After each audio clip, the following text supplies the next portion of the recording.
Well, in other news, GB News can reveal migrant crossings across the Channel in the year since Keir Starmer entered number 10 is 40% higher compared to the previous year under Rishi Sunak. Yeah, it's not good. When you said you'd smash the gangs, more than 2,000 Channel migrants have arrived since Sunday alone, breaking all records since the migrant crisis began in 2018. Well, our Home and Security editor Mark White joins us now live from Dover. Mark, these are shocking statistics. Well, they are, and it's getting worse. Today, again, of all days, that first anniversary when Sir Keir Starmer told us that he was going to smash the gangs, hundreds more crossing the Channel, a big thumbs up, or thumbing of the nose even, at Sir Keir Starmer and his plans to end these small boat crossings, because he's certainly not done that. We're looking, by all accounts, at a record year. We're certainly thus far in the year at record levels. There has never been a year like this since the crisis began. We're 50% ahead of where we were last year, and no indication it's going to do anything other than continue in the same vein until the end of the year. There are thousands of migrants as we speak on the other side of the Channel hooking up with these criminal people smugglers with a view to getting across this side of the Channel. And yes, it's true that the National Crime Agency and their law enforcement counterparts on the other side of the Channel have their successes. They do make arrests. They do from time to time disrupt the supply lines into these people smuggling gangs. But it's such big business, not just multi-million, but a business running into the billions globally. There are always those who are willing to step in and take over the second that one particular group might be taken out of the picture. And that's clearly true by the fact that despite the National Crime Agency triumphing quite a fair bit of the time, the successes they're having, there is no slowdown in those coming across. Absolutely, Mark. The numbers keep coming across the Channel, and we have heard from the government various different schemes, various different agreements with the French that may be coming to fruition, but yet those numbers just keep on rising. Yes, I think there is a realisation from the government now that there needs to be, along with the law enforcement effort, some kind of a deterrent now. The deterrent that the Conservatives were trying for, the Rwanda scheme to send those who would come over by small boat across to that East African nation and deny them the chance of ever getting to the UK, even if their application for asylum is successful, that's not something that this government was prepared to consider. It ripped up the Rwanda agreement on Keir Starmer's first day in office. But it does look like, if we take at face value what we are hearing from sources within government, that there will be a deal signed with Emmanuel Macron during his state visit to the UK next week. Now that, we believe, will be some kind of a returns deal with the French. But of course, what's the detail of this? How many will they be willing to return in terms of those coming across the Channel? Will it be 30 or 40%? If it's that number, that low, I can't really see it making that much difference. I think migrants will still take the risk, believing that they stand a good chance of being able to stay in the UK once they reach the UK. And there's another side apparently to this deal, which is that although they will take back a certain percentage of the migrants who arrive here by small boat, they will expect in return the UK to embark on a reciprocal deal to take migrants from France, the same number effectively as we're sending back to France. Yeah. Well, Mark White, thank you very much for being there in Dover for us. 44,000 crossing the Channel since the general election. Wow. Mark White there for us. Using the internet without a VPN, a virtual private network, is a bit like taking to the road without car insurance. All it takes is one unlucky moment to cost you a lot of cash. This video's sponsor is Private Internet Access. They are the VPN to help keep you safe. Click the link in the description below to find out why over 30 million people have downloaded PIA to protect themselves online. A virtual private network is an app that hides your IP address and helps keep your data private. When you're browsing the internet at home, you give up a large amount of data to businesses, to shops, and indeed to social media giants too. Hackers have the ability to steal your personal data with ease, including sensitive information such as passwords, keystrokes, and even your personal photos.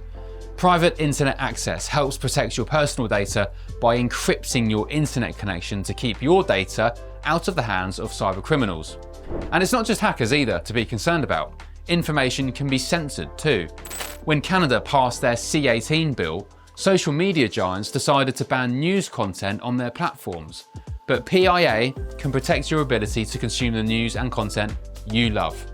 Private internet access is available for Windows users, Mac OS, Android, Linux, iOS, and you can use one PIA subscription to protect an unlimited amount of devices. And we've got a huge GB News discount for you too. Click the link in this video's description and you'll get a massive 83% off PIA. That's under £2 a month, the price of a coffee, and you'll get an extra 4 months completely free on top. Also, there's a 30-day money-back guarantee too.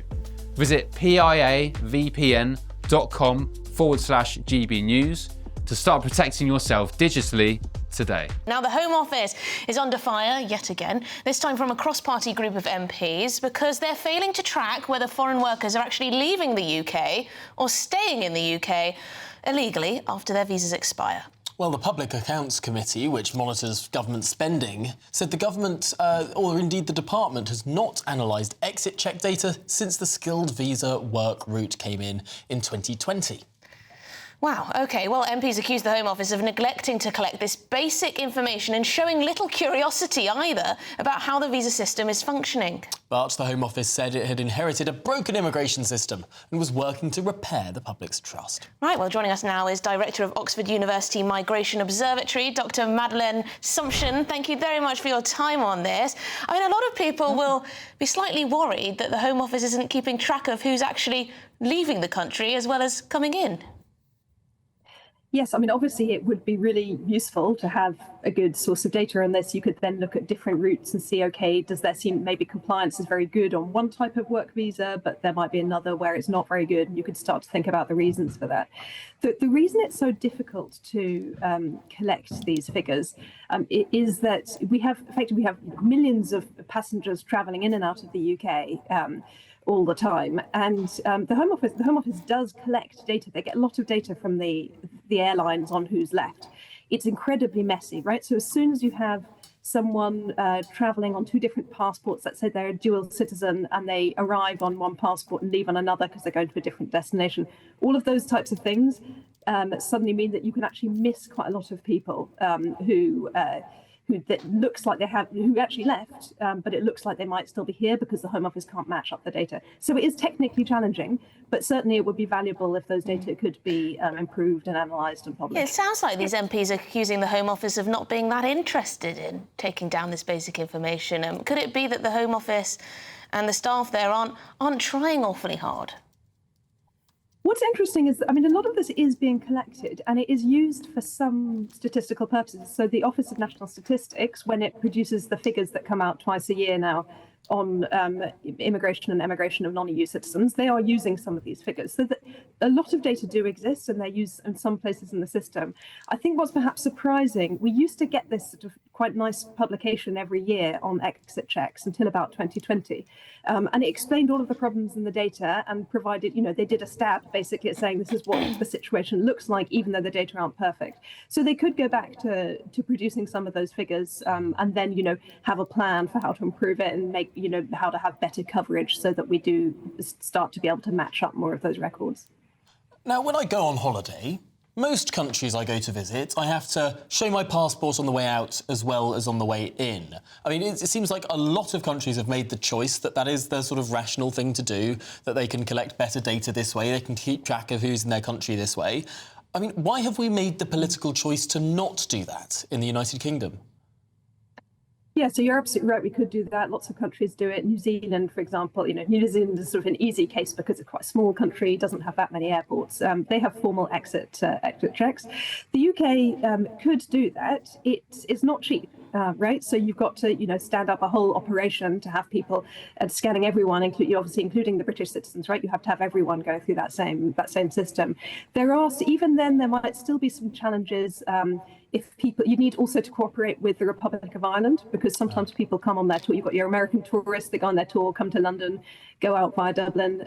They might be picked up, they might be flagged as an overstayer in the current system when actually they've gone home. They just left from Ireland. So it's not necessarily easy, but if they were willing to spend a lot of money on it, yeah, they could put in place some kind of system like that. All comes down to money, doesn't it? Well, I think we need to know this stuff, don't we? Dr. Madeleine Sumption, thank you very much indeed, Director of Oxford University Migration Observatory. I mean, we can't be relying on just airlines reporting what passengers have left the country. No. That sounds ridiculous. It's not joined up at all, is it? Well, you're watching Good Afternoon Britain on GB News, and a spokesman for the Home Office has said that this report affirms again that the previous government's decision 5 years ago to relax visa controls on skilled workers helped drive an unprecedented increase in the UK's level of net migration, with almost 1 million people coming here in 2023. We've rolled up our sleeves, they say, to fix the broken immigration system, suspending the highest total of skilled worker sponsor licences since records began in 2012, raising the skilled worker threshold back to degree level, and ending overseas recruitment to the care sector.